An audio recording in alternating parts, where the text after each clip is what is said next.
अब सुखदेव गुरुदेव से राजा परीक्षित कहते हैं, हे महाराज कृपया करके हमको बताइए, क्या द्वारिका में किसी दीनहीन को बंधु बनाया कृष्ण ने? क्या किसी दीन बंधु के ऊपर कृपा करी कृष्ण ने? जैसे ही ऐसे शब्दों का प्रयोग किया तो सुखदेव जी महाराज की आंखें नम हो गई। एक सुंदर भक्त याद आया और उस भक्त का नाम है सुदामा। सुदामा नाम जैसे ही जुबान पर आता है सबका मन भावुक होने लगता है। सुदामा कोई साधारण व्यक्तित्व नहीं है भैया। सुदामा कोई साधारण घूमता फिरता मांगने खाने वाला ब्राह्मण का नाम नहीं है। सुदामा कौन है? सुदामा कर्मनिष्ठ और ब्रह्मनिष्ठ ब्राह्मण है। सूरत में, गुजरात में हम लोग कथा कर रहे थे तो एक व्यक्ति ने कहा, महाराज सुदामा जी की कुटिया पे आज आपको चलना है। ऐसे बोला वो व्यक्ति, आज सुदामा जी की कुटिया पे आना है आपको। मैंने कहा सुदामा जी? सुदामा जी सूरत में रहते हैं क्या? कहाँ है ये सुदामा जी? हमको मिलना है उनसे। हम कथा गाते गाते 21 बरस हो गए, हम सुदामा जी को ढूंढ रहे हैं। आपने अच्छा बताया, सुदामा जी के घर चलना है। बताओ महाराज कहाँ है? अरे नहीं, वो वाले सुदामा जी नहीं। तो मैंने कहा फिर कौन से वाले सुदामा जी? अरे महाराज जी हमारे घर चलना है। तो मैंने कहा तुम ऐसे क्यों नहीं बोलते कि हमारे घर चलना है? तुम तो बोल रहे थे कि सुदामा जी के घर चलना है। अरे नहीं नहीं महाराज, वो कई लोग कहते हैं ऐसा कि अपने आप को सुदामा मान के रहो। मैंने कहा वो लोग बड़े मूर्ख हैं जो कहते हैं कि अपने आप को सुदामा बना लो। तुम सुदामा कैसे बन जाओगे भाई? तुमने इसलिए ऐसे शब्दों का प्रयोग किया क्योंकि तुमने सुदामा चरित्र को सुना नहीं है। जिस दिन तुम सुदामा चरित्र को सुन लोगे तुम कभी भी किसी महात्मा संत से ये नहीं कहोगे कि सुदामा के घर पधारी है, क्योंकि सुदामा बहुत उच्च कोटि का नाम है। सुदामा वो है जो कृष्ण को देने के लिए गया, कृष्ण से लेने नहीं गया। आप में और सुदामा में जमीन आसमान का अंतर होता है। हम कृष्ण के मंदिर में लेने के लिए जाते हैं, कृष्ण को देने के लिए नहीं जाते।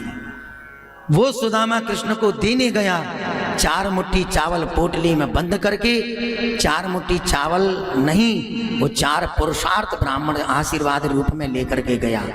धर्म, अर्थ, काम और मोक्ष अपनी पोटली में बंद करके द्वारिका में प्रवेश कर गया। ऐसे उच्च कोटि के शरीर का नाम है सुदामा। सुदामा वो है जिसके चरणों में बैठ करके भगवान कृष्ण अपने आप को भाग्यवान समझते हैं, उसका नाम है सुदामा। ऐसी पद्धति को हृदय में लाने के लिए सबसे पहले हमको सुदामा चरित्र श्रवण करना पड़ेगा। ऐसे है सुदामा।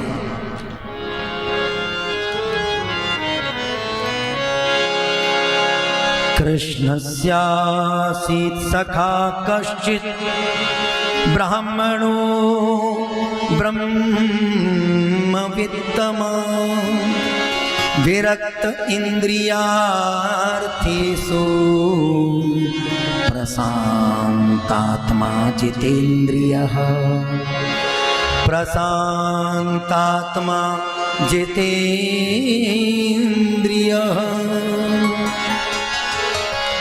कृष्णस्यासीत् सखा कश्चित् ब्राह्मणो ब्रह्मवित्तमः।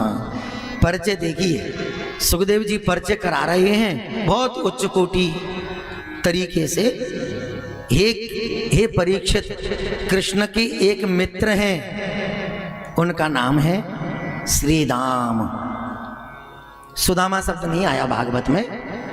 जब भागवत के इस अध्याय का विश्राम होता है तो श्रीदाम चरिते, श्रीदाम चरिते, श्रीदाम नाम शब्द का संबोधन किया, श्री लगा करके। सुदामा विरक्त इंद्रियार्थेषु, विरक्त कैसे हैं? इंद्रियों से विरक्त हैं। हमारे साधु परंपरा में साधु लोग कहते हैं हम विरक्त हैं, हम गृहस्थ नहीं है, हम विरक्त हैं। लंगोटी लगाने का नाम विरक्त नहीं बताया शास्त्र में, बहुत ध्यान से सुनिएगा। लंगोटी लगाने का नाम विरक्त नहीं है, परिवार को छोड़ने का नाम विरक्त नहीं है। तो फिर विरक्त कहते किसको हैं? विरक्त कहते हैं विरक्त इंद्रियार्थेषु। लंगोटी तो लगा ली तुमने, गुरुजी से भगवा वस्त्र चोला तो ले लिया, लेकिन तुम शरीर से विरक्त बने, लेकिन मन से विरक्त नहीं बने। अभी तुम दक्षिणा और भंडारे के चक्कर में भीड़ में दौड़ लगा रहे हो भैया, तुम विरक्त नहीं हो।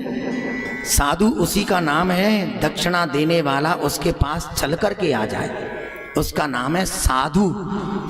और जो दक्षिणा और भंडारे के चक्कर में दौड़ लगा रहा है वो साधु नहीं बोलते उसको कहते हैं स्वादु। स्वादु वो स्वाद लेने के लिए इधर भटक रहा है उधर भटक रहा है, उसका जीवन इसी में चला जाता है। इसलिए विरक्त शब्द का संबोधन जो सुखदेव गुरुदेव ने किया है इसको समझना पड़ेगा। विरक्त इंद्रियार्थेषु, इंद्रियों से विरक्त, सब कुछ त्याग दिया। आजकल तो साधु सिर मुंडवा लिया बन गए साधु। किसी ने पूछ लिया तुमने बड़ी जल्दी मुंडन कराया प्रयागराज तीर्थ में, साधु मुंडन क्यों कराया? तो उस साधु ने कहा अरे ये मुंडन कराने के बाद में बड़ी मौज हो गई। कैसे? बोले मूड मुड़ाए 3 गुण, एक तो सिर की मिट गई खाज, खाने को हलवा मिले लोग कहे महाराज, एक तो सिर की खाज खुजली मिट गई, कोई झंझट नहीं है तेल कंघी करने का, हलवा खाने को मिलता है, हलवा के साथ में दान दक्षिणा दे करके लोग बाग महाराज महाराज और कहते हैं। ये महिमा क्या ऐसी पद्धति से चलने वाले साधु का उद्धार होगा? ना ना ना ना ना, मेरी दृष्टि में तो नहीं हो सकता। दक्षिणा के पीछे कई साधु महात्मा जिसका सत्संग पुष्ट नहीं होता लड़ मरते हैं, मुझे नहीं दिलवाया मुझे नहीं दिलवाया दक्षिणा, लड़ बैठते हैं, लाठियां लेकर के लड़ बैठते हैं। अरे राम राम राम, एक दूसरे महात्मा को एक दूसरा महात्मा गाली देता है, तब जाकर के हम जैसे लोगों को ज्ञान मिलता है, सब कुछ बनना। लेकिन तुम गृहस्थी रहना। साधु बनने के बाद में बड़ी फजीती है, क्योंकि इनका पेट नहीं भर रहा है, इनकी तृष्णा समाप्त नहीं हो रही है। तुम साधु मत बनना, तुम गृहस्थ बन करके साधुओं को रोटी देना, तुम गृहस्थ बन करके इनको दक्षिणा देना। धन्यो गृहस्थ आश्रमम, गृहस्थ से बड़ा कोई आश्रम बड़ा नहीं है। बोलो राधे राधे। राधे। इस दुनिया में सबसे बड़ा गृहस्थ आश्रम है। अगर ये गृहस्थ न होता तो साधु पैदा ना होते, ये गृहस्थ ना होता तो साधुओं को भिक्षा ना मिलती, ये गृहस्थ ना होता तो हमारे संसार में सन्यासी पैदा ना होते, ये गृहस्थ ना होता तो बुद्ध महावीर और सुभाष चंद्र बोस भगत सिंह जैसे महापुरुष पैदा ना होते। इसलिए धन्यो गृहस्थ आश्रमम, गृहस्थ से बड़ा कोई आश्रम नहीं। विरक्त इंद्रियार्थेषु, सुदामा जैसा विरक्त कौन हो सकता है? इनकी सुंदर धर्म पत्नी है, नाम है सुशीला, यथा नाम तथा गुणा, जैसा इसका नाम था वैसे ही उसके गुण थे। पूरे जीवन को एक साड़ी में व्यतीत कर दिया, लेकिन कभी पति से यह डिमांड नहीं की कि आज मुझे नई साड़ी चाहिए, आज मुझको ये चाहिए। पत्नी की मर्यादा भी यही कही गई है, अगर मेरे पति के जीवन में कष्ट है, मेरे पति के जीवन में गरीबी है, तो पत्नी का फर्ज बनता है अपने पति के कंधे से कंधा मिला करके वो उसका साथ दे, उसका समर्थन करे। सुख और दुख ये हमारे जीवन के पहिए हैं भैया। गृहस्थ रूपी गाड़ी के 2 पहिए हैं, एक पहिए का नाम दुख है, दूसरे पहिए का नाम सुख है, आते जाते रहेंगे। गृहस्थ की गाड़ी 2 लोगों के कंधे पर रख करके चलती है, एक का नाम है पति और दूसरे का नाम है पत्नी। अगर एक का भी बैलेंस गड़बड़ाया तो गृहस्थ की गाड़ी डगमगाने लगती है। इसमें दुख और सुखों के गड्ढे मिलेंगे भैया। दुखों के गड्ढों से जो बहुत सावधानी से अपनी गाड़ी को निकाल ले जाता है वही गृहस्थ का कुशल ड्राइवर है। सुखों की साफ सुथरी सड़क भी मिलेगी तो दुखों के गड्ढे भी आपको मिलेंगे। सावधानी से गृहस्थ को आगे बढ़ाना चाहिए। सुशीला ने आज प्रातःकाल बैठ करके पति के चरणों में हाथ जोड़ करके निवेदन करते हुए कहा, मैंने सुना है आपके बचपन के मित्र हैं कृष्ण, मैं आपसे ये नहीं कहती कि आप द्वारका में कुछ मांगने के लिए जाओ, क्योंकि आपका स्वाभिमान नष्ट नहीं होना चाहिए। ये मेरा सौभाग्य है कि आप जैसा विरक्त पति मुझे प्राप्त हुआ, आप जैसा बैरागी पति मुझे प्राप्त हुआ। लेकिन एक बार अपने मित्र का दर्शन करके आओ, क्योंकि सुशीला को यह पता है जो उस दरवाजे पर एक बार भूल से भी पहुंच जाता है, उस दरवाजे से कोई भी संसार का व्यक्ति खाली हाथ नहीं लौटता, वो सबकी झोली भरता है। इसलिए माता सुशीला भाव निवेदित करती हुई कहती हैं, आप द्वारका जाओ।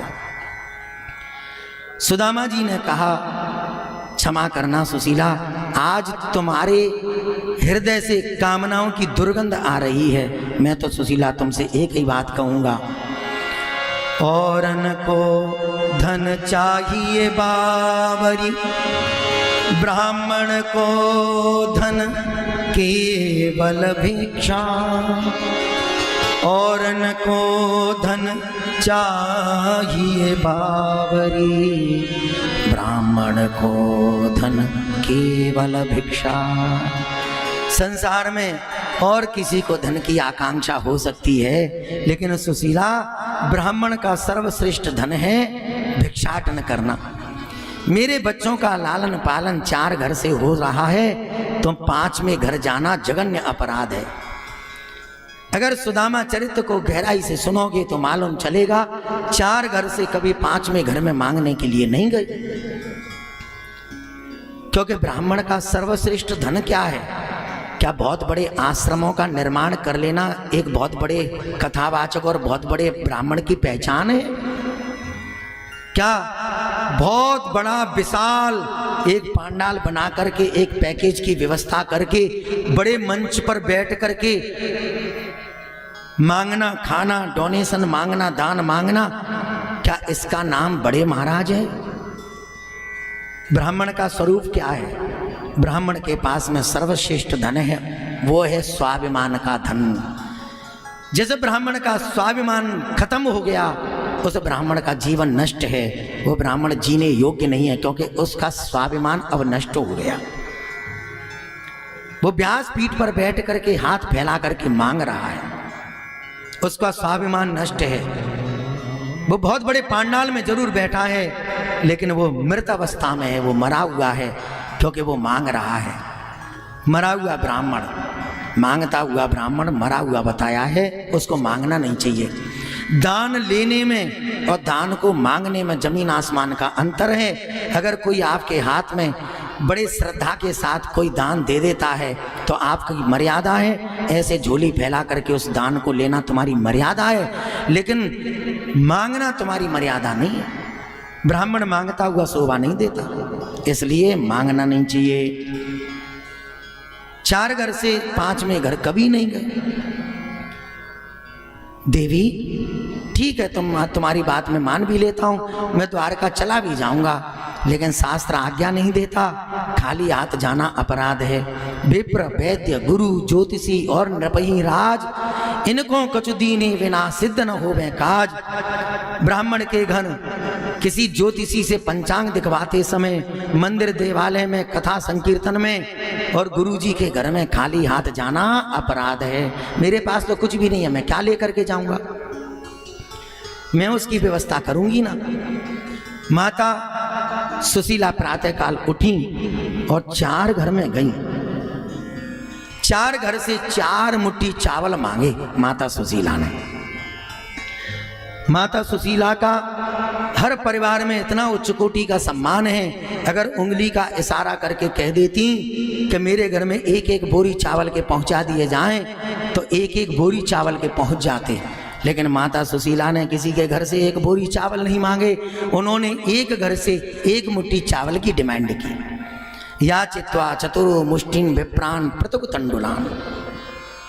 पृथुक तंडुल, अलग अलग प्रकार के तंडुल, अलग अलग प्रकार के तंडुल चावल। अच्छा, एक घर से भी तो 4 मुट्ठी ले सकती थी, लेकिन माता सुशीला विदुषी है, 4 घर से ही 4 मुट्ठी चावल मांगने का अभिप्राय मात्र इतना सा है, क्योंकि वो जानती हैं जब कृष्ण पूछेंगे मेरे पति से तेरे घर में सब कुशल मंगल है, तो मेरे पति कभी जीवन में भी नहीं कह सकते कि मेरे घर में गरीबी है। जब 4 मुट्ठी चावल को देखेंगे, अलग अलग प्रकार के चावल कृष्ण के समक्ष पहुंचेंगे, तो अपने आप समझ जाएंगे ये सुदामा के घर के चावल तो नहीं हो सकते। सुदामा मेरे को भेंट करने के लिए अलग अलग घर से चावल मांग करके लाए। इसी भाव और कामना से पोटली में चावल बांधे सुदामा जी को प्रदान किया। एक हाथ में लाठी है, जर्जर शरीर है, एक हाथ में माला। श्री कृष्ण शरणम ममा ऐसे कहते हुए सुदामा जी महाराज द्वारका के लिए प्रस्थान करते हैं। कैसा सुंदर भाव रहा होगा उस स्थल का सज्जनों।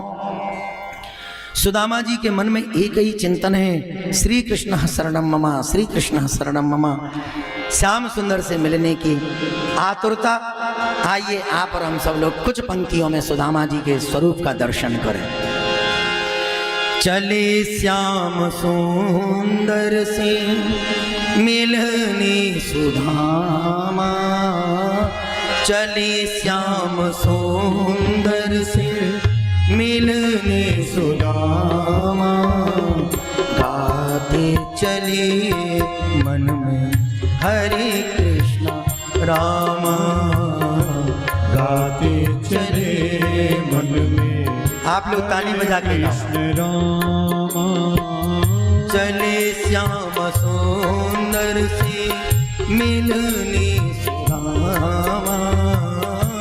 सब ताली बजा के सुंदर से मिलने सुदामा, चले श्याम सुंदर से मिलने सुदामा, चले श्याम सुंदर से मिलने सुदामा, गाते चले मन में हरे कृष्ण रामा।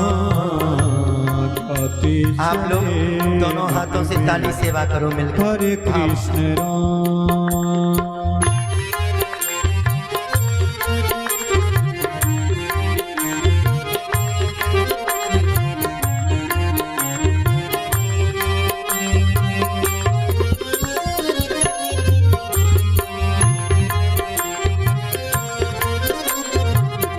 बड़ा सुंदर भाव, मन में चिंतन।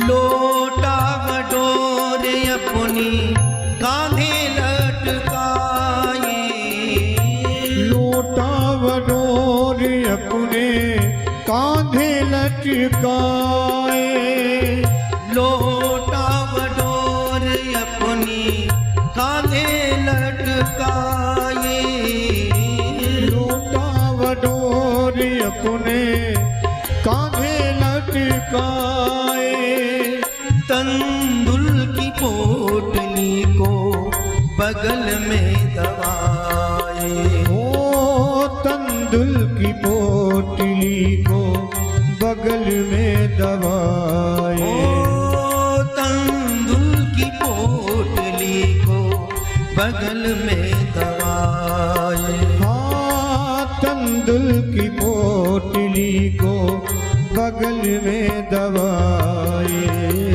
जाते जाते पहुँची श्री द्वारिका के धामा, जाते जाते पहुँचे श्री द्वारिका के धामा, गाते चले मन में हरे कृष्ण रामा, गाते चले आप लोग भी कहो। मन में हरे कृष्ण राम। ओ चले श्याम सुंदर से मिलने सुदामा, चले श्याम सुंदर से मिलने सुदामा, ओ चले श्याम सुंदर से मिलने सुदामा, ओ चले श्याम सुंदर से मिलने सुदामा,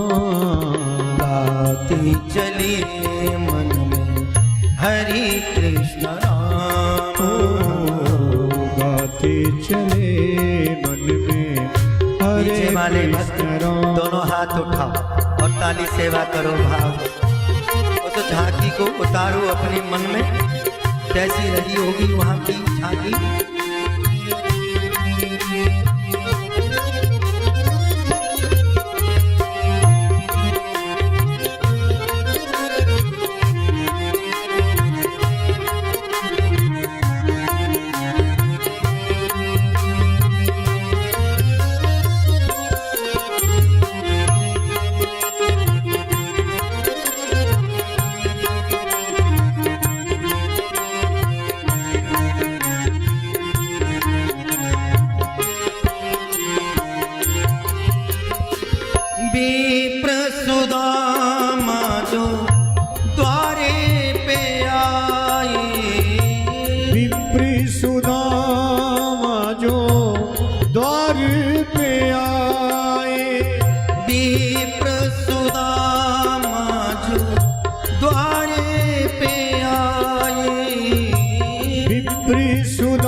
कृष्ण जी धाये। छोड़ सिंहासन श्री कृष्ण जी धाये। छोड़ सिंहासन श्री कृष्ण जी धाये। सीने से सीना मिलाए घनश्यामा। सीने से सीना मिलाए घनश्यामा। गाते चले मन में हरे कृष्ण राम। गाते चले मन में हरे कृष्ण राम। गाते चले मन में हरे कृष्ण राम। गाते चले मन में हरे कृष्ण राम। गाते चले मन में हरे कृष्ण राम। गाते चले मन में हरे कृष्ण राम। बोलो भक्तवत्सल भगवान की जय हो। ऐसे सुदामा जी महाराज हार थक करके बीच रास्ते में बट वृक्ष की छाया में शयन करते हैं। भगवान कृष्ण की योग माया के द्वारा सुदामा के शरीर को द्वारका की नगरी में ला करके रख दिया। नींद खुली तो आश्चर्य में पड़ गई, ये नगर में मैं कैसे आ गया। यही तो भगवान की कृपा है भैया। जो तू चाले 7 पग तो मैं चालूं पग 60। जब जब हम लोग धाम के लिए अपने चरण आगे बढ़ाते हैं तब तब भगवान हमें रिसीव करने के लिए, हमारा हाथ पकड़ने के लिए 60 कदम आगे आ जाते हैं। यह भगवान की करुणा कृपा है, यह दया का भाव है भगवान के हृदय में। किसी से पूछा मैं कृष्ण का महल जानना चाहता हूँ, आगे जाओगे 2 द्वारपाल आपको खड़े दिखेंगे, समझना वही कृष्ण का महल है। आगे चले, द्वारपाल खड़े मिले, हाथ जोड़ करके कहा हम बचपन के मित्र हैं कृष्ण के, हमारा नाम सुदामा है। नीचे से ऊपर देखा, ऊपर से नीचे देखा। द्वारपालों ने मन में विचार किया, राजा का मित्र राजा होता है, नेता का मित्र नेता होता है, कहाँ एक राजा और ये रंक जिसके अंग पर कोई अच्छे कपड़े भी नहीं है और कह रहा है कि द्वारकानाथ के हम मित्र हैं। जब हंसने लगे, मुस्कुराने लगे तो सुदामा जी महाराज ने कहा मेरी गरीबी का मजाक न बनाओ, आपकी बड़ी कृपा होगी, मेरे आने का समाचार आप कृष्ण चरणों में पहुंचाएं। एक द्वारपाल को दया आई और वो वहां से चला, हाथ जोड़ करके द्वारकानाथ के सामने खड़ा हो गया। हाथ जोड़ करके उसने कहा महाराज क्षमा करें। एक विचित्र सा भक्त दरवाजे पर खड़ा है और वो कहता है कि हम बचपन के मित्र हैं, कोई अच्छे कपड़े भी उसके अंग पर नहीं हैं। शेष पगा न जगा तन पे, प्रभु जाने को आए बसो के ही ग्रामा। धोती फटी सी लटी दुपटी और पाए उपान की नहीं श्यामा। द्वार खड़ो द्विज दुर्बल एक, रहो चकिसो वसुधाय अभिरामा। पूछत दीन दयाल को धाम, बतावत आपनो नाम सुदामा। उसके अंग पर कोई ज्यादा अच्छे कपड़े नहीं हैं। कहता है बचपन के मित्र हैं। कृष्ण ने कहा ठीक है भैया, उसने अपना नाम तो बताया होगा। हाँ हाँ बताया ना। क्या नाम बताया? उसने अपना नाम सुदामा बताया। जैसे ही कृष्ण ने नाम सुना सुदामा, दौड़ पड़े महल की दहली के सामने, दरवाजे की ओर दौड़ पड़े। कहीं उनका उत्तरीय दुपट्टा पीताम्बर गिर करके पृथ्वी पर गिरा, कहीं उनकी चरण पादुकाएं खुल करके गिर गईं। स्तब्ध रह गई सभा। पटरानियां टकटकी लगा करके देखती रह गईं। बाप रे, कौन आया है दरवाजे पर? हमने यहाँ पर लोगों को दौड़ते आते देखा है, लेकिन दरवाजे पर आज कौन आ गया जिसको रिसीव करने के लिए, सम्मान देने के लिए भगवान दौड़ करके गए? कौन आ गया दरवाजे पर? और दरवाजे पर पहुंच करके द्वारकानाथ ने सुदामा के शरीर को अंक में भर लिया। कंधे में गले में गलवैयां डाल करके सुदामा को अंदर लेकर के आए। अपने निज सिंहासन पर सुदामा को बिठाया। चरणों में कृष्ण बैठ करके पटरानियों से कहते हैं जल और जलपात्र लेकर के आओ, हम सुदामा के चरणों का प्रक्षालन करना चाहते हैं। पटरानियां तो जल और जलपात्र लेने के लिए गईं। इधर भगवान कृष्ण की नजर चरणों पर पड़ी। कुछ कांटे लगे थे जिसके माध्यम से खून की धारा बह रही थी। करुणाबान की आंखों से करुणा के आंसू झलक गए और आंसुओं की अविरल धारा से भगवान कृष्ण ने सुदामा के चरणों का प्रक्षालन कर दिया। ऐसे हाल विवाहिन सो पग कंटक जाल, लगे पुनि जोई। हाय महादुख पायो सखा, तुम आए इते न किते दिन कोई। देख सुदामा की दीन दशा, करुणा करके करुणा निधि रोए। पानी परात को हाथ छुयो नहीं, नैनन के जल सो पग धोए। अरे पानी से तो हाथ भी नहीं लगाया। कई शास्त्रकार टीकाकार यहाँ पर बड़ा सुंदर भाव व्यक्त करते हैं। हमारे महंत जी महाराज सामने बैठे हैं, बहुत सुंदर कथा करते हैं वो। ऐसे संत अपनी वाणी से भाव व्यक्त करते हुए कहते हैं सुदामा के चरण का प्रक्षालन जल से, गंगा जल से क्यों नहीं किया? बोले कृष्ण का मन आज लजा गया। मैं गंगा जल से स्नान कराऊं चरणों का तो कैसे कराऊं? क्योंकि गंगा जल से तो मेरे चरण का स्पर्श हुआ है, मेरे चरण के नाखून से गंगा का प्रागट्य हुआ है। जो मेरे चरण से जल निकला है, उस जल से मैं पूजनीय चरण का अभिषेक कैसे कराऊंगा?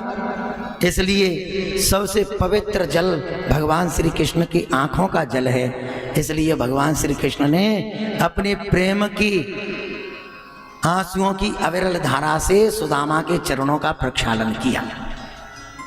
यहाँ का भाव यही है। गंगा जल से स्पर्श नहीं कराया, क्योंकि गंगा जल तो मेरे चरण से निकला है, ये तो पूजनीय चरण है। इसलिए पवित्र जल कौन सा लाऊं? तो अपनी आंखों के आंसुओं की अविरल धारा से सुदामा जी के चरणों का प्रक्षालन कर दिया। इस दुनिया में दो जल पवित्र हैं। कौन से? एक है कृष्ण के आज आंखों से जो आंसू निकले वो, और दूसरी है सरजू मैया जो अयोध्या के किनारे से बह रही है। ये सरजू मैया कौन है? राम जी के आंखों से निकलने वाले आंसुओं की धारा है सरजू। इसलिए सरजू को सबसे उच्च कोटि की संज्ञा संसार में मिली है। सरजू से बड़ी, सरजू से पवित्र किसी भी देव नदी का जल बताया नहीं है, उच्च कोटि का जल बताया सरजू मैया का। बोलो अयोध्या धाम की जय हो, सरजू मैया की जय हो।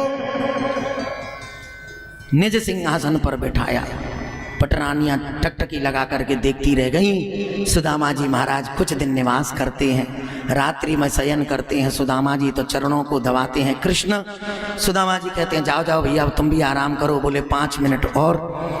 10 मिनट के बाद में फिर से सुदामा जी ने कह दिया भैया अब तुम भी आराम करो, रात गहरी हो गई है, बस 5 मिनट और। ऐसे करते करते पूरी रात व्यतीत हो गई। सुदामा की आंख लग गई।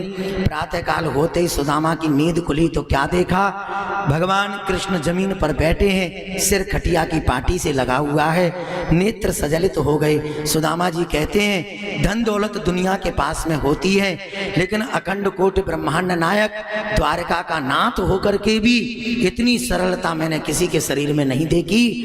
इतना ब्रह्मांड का नायक होकर के ब्राह्मण को सम्मान देना अगर किसी को सीखना है तो कृष्ण के चरित्र से सीखना चाहिए। ऐसे सुदामा जी महाराज ने कृष्ण को खूब आशीर्वाद दिया। आज सभा के मध्य बैठे थे, कृष्ण ने कह दिया भैया बचपन की सब यादें आज ताजा हो गई। बड़े सुंदर ढंग से हम लोग उज्जैन नगरी में रहते थे। अच्छा सुदामा एक बात बताओ, तुम्हारी शादी हो गई क्या? सुदामा जी ने कहा भैया शादी हो गई है, बड़ी सुंदर है तेरी भाभी, नाम है सुशीला। अच्छा कृष्ण कहते हैं सुदामा जी तुमने हमको शादी में नहीं बुलाया। तो कृष्ण से भी कह दिया तुमने कौन सा बुलाया अपनी शादी में, तुमने नहीं बुलाया तो हमने भी नहीं बुलाया।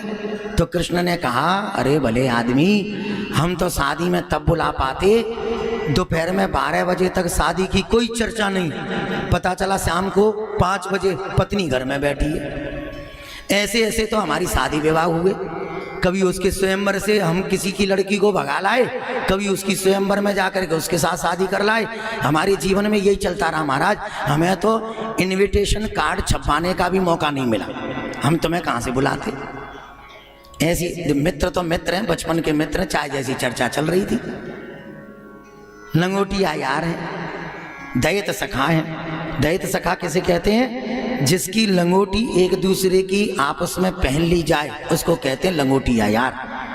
दैत सखा कहते हैं एक थाली में भोजन कर लिया जाए, एक दूसरे से कोई बात ना छुपे, उसे कहते हैं दैत सखा। बोलो राधे राधे। अब तो मित्रता पैसा की मित्रता रह गई है, आदान प्रदान करने वाली मित्रता रह गई है। एक मित्र ने 4 दिन चाय पिला दी दुकान पे, तो 5वें दिन तो दूसरा मित्र कह ही देता है अरे यार 4 दिन से हम ही चाय पिला रहे हैं, आज तेरी तरफ से हो जाए। आजकल ऐसी मित्रता हो गई है। बोलो राधे राधे। राधे राधे। आप लोग राधे राधे कुछ धीरे धीरे बोल रहे हैं, थोड़ा प्यार से बोलो राधे राधे। राधे राधे। सुखदेव गुरुदेव कहते हैं ऐसे भाव से सुंदर दोनों की चर्चा चल रही थी।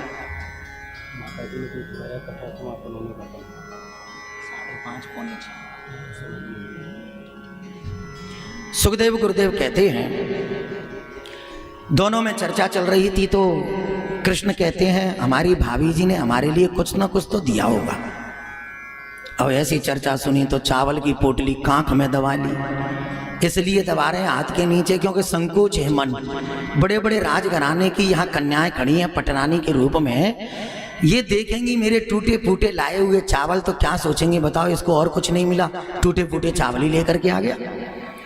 भगवान कृष्ण समझ गए तो सुदामा जी के हाथों के नीचे से चावल की पोटली को जबरदस्ती से छुड़ाया और चावल की पोटली की ग्रंथि खोल करके एक मुट्ठी भर के मुख में डाला। नरोत्तम दास जी हमारे भारत में एक बहुत अच्छे कवि हुए, उन्होंने सुदामा चरित्र को अलग ढंग से गाया, बड़ा मधुर गाया उन्होंने। तो वो अपने चरित्र में कह रहे हैं नरोत्तम दास जी, एक मुट्ठी चावल के बदले में एक लोक का राजा सुदामा को बना दिया हो, दूसरी मुट्ठी चावल की भर के मुख में डाली, समझ लो दूसरी मुट्ठी के बदले में दूसरे लोक का राजा बना दिया हो, तीसरी मुट्ठी चावल की भर के मुख में डालने ही लगे, उसी समय माता रुक्मिणी ने हाथ पकड़ लिया। अब ये नरोत्तम दास जी महाराज का सुदामा चरित्र मैंने कह करके सुनाया। भागवत के सुदामा चरित्र में थोड़ा सा अलग है। भागवत के सुदामा चरित्र में 3 मुट्ठियों का जिक्र नहीं है, भागवत के सुदामा चरित्र में मात्र 2 मुट्ठियों का जिक्र है। तो नरोत्तम दास जी महाराज के सुदामा चरित्र को सबसे ज्यादा कथा प्रवक्ताओं ने गाया, इसलिए 3 मुट्ठियों को भी हम कहने लगते हैं। तो दोनों को ही समझते चलें, भागवत के सुदामा चरित्र में मात्र 2 मुट्ठियों का लेख है और नरोत्तम दास कवि के द्वारा गाया हुआ सुदामा चरित्र, इसमें 3 मुट्ठियों का जिक्र है। बोलो राधे राधे। रुक्मिणी मैया ने हाथ पकड़ करके कहा, प्रभु क्षमा करें, तीनों लोकों का राजा ये सुदामा बन जाएगा तो हम लोग कहाँ जाएंगे? उसके पास तो एक ही पत्नी थी, तो झोंपड़ी में भी जीवन निकल गया। तुम्हारे पीछे तो लाइन लगी है पत्नियों की, कहाँ ले जाओगे सबको? कृष्ण कहते तुमने समझ नहीं पाया सुदामा के चरित्र को, जीवन को। अरे देवी, विप्र प्रसादात धरणी धरोहम, विप्र प्रसादात अजिता जितोहम, विप्र प्रसादात कमलापरोहम, विप्र प्रसादात मम नाम कृष्ण। इन ब्राह्मणों के आशीर्वाद से ही तुम जैसी कमला को मैंने वर्ण कर रखा है। इन ब्राह्मणों के आशीर्वाद से ही मैंने पृथ्वी को धारण कर रखा है। अगर ये ब्राह्मण सही समय पर पत्र न लाती तो क्या मैं तुम्हें वर्ण कर पाता? हाथ जोड़ करके क्षमा मांगी है।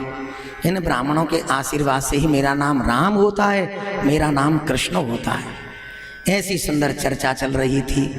उसी समय कृष्ण ने सुदामा जी से कहा, सुदामा जी, भाभी जी ने कुछ कहा तो नहीं था, कोई समाचार तो नहीं भेजा है? इतनी चर्चा सुन करके सुदामा जी महाराज ने नीचे गर्दन करके कहा, जब मैं आने लगा तो सुशीला ने कहा, हे स्वामी,